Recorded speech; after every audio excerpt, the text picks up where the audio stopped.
Nama saya Susilawati dengan NPM D1C023003 dari Prodi Jurnalistik Fakultas Ilmu Sosial dan Ilmu Politik Universitas Bengkulu.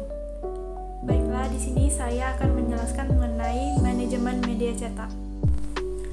Baik, di sini saya akan menjelaskan mengenai manajemen media cetak. Nah, manajemen media cetak merupakan ilmu yang mempelajari pengelolaan media cetak, termasuk prinsip-prinsip dan seluruh proses manajemennya.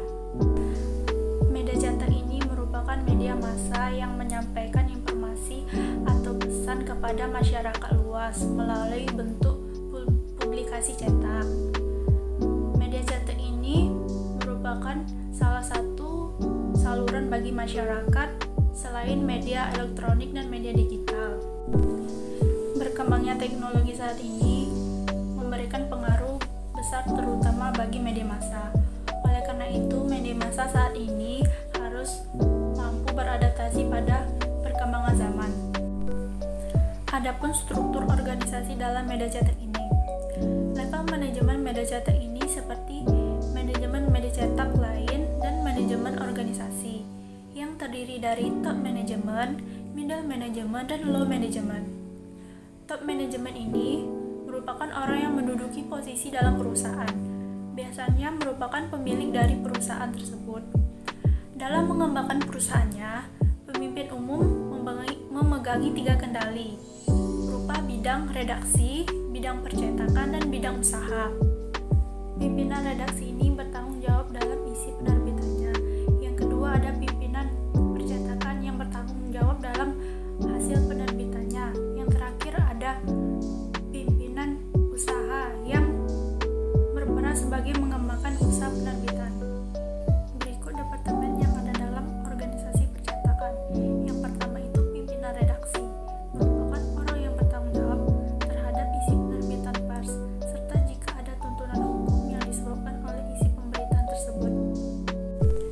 Yang kedua ada sekretaris redaksi, merupakan pembantu pemimpin redaksi dalam hal administrasi redaksional seperti menerima surat-surat dari luar menyangkut redaksional. Yang ketiga ada redaktur pelaksana, merupakan jabatan yang dibentuk untuk membantu tugas pimpinan redaksi dalam melaksanakan tugas-tugas keredaksional. Yang keempat redaktur editor, merupakan petugas yang bertanggung jawab terhadap isi halaman surat kabar. Yang kelima ini ada wartawan, merupakan orang yang bertugas mencari, mengumpulkan, dan mengelola informasi menjadi berita untuk diterbitkan melalui media massa. Terdapat 3 tipe wartawan. Yang pertama itu wartawan tetap, merupakan wartawan yang bertugas di media massa dan diangkat menjadi karyawan tetap perusahaan tersebut. Yang kedua ada wartawan pembantu, yang merupakan wartawan tidak diangkat sebagai karyawan tetap tapi bekerja di media massa dengan gaji honor.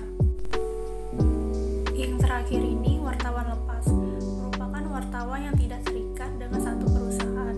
Di sini mereka bebas mengirimkan bahan berita ke berbagai media massa. Yang keenam ini koresponden, merupakan wartawan yang berdomisili di suatu daerah yang diangkat dan ditunjuk oleh penerbitan pers di luar daerah. Tugas koresponden ini hampir sama dengan wartawan, sama-sama di perusahaan media. Sistem pengiriman berita ini dilakukan dengan jarak jauh, itu sebabnya disebut koresponden. Manajemen keredaksionalan merupakan proses pengelolaan materi pemberitaan melalui tahap-tahap perencanaan, pengorganisasian, penggarakan, dan pengawasan yang mencakup proses peliputan dan penulisan sampai pada penyuntingan. Manajemen keredaksionalan dapat diartikan sebagai proses antara orang yang menempati suatu kesatuan secara efektif dalam satuan organisasi media massa untuk mencapai tujuan yang sama. Manajemen keredaksionalan dapat diartikan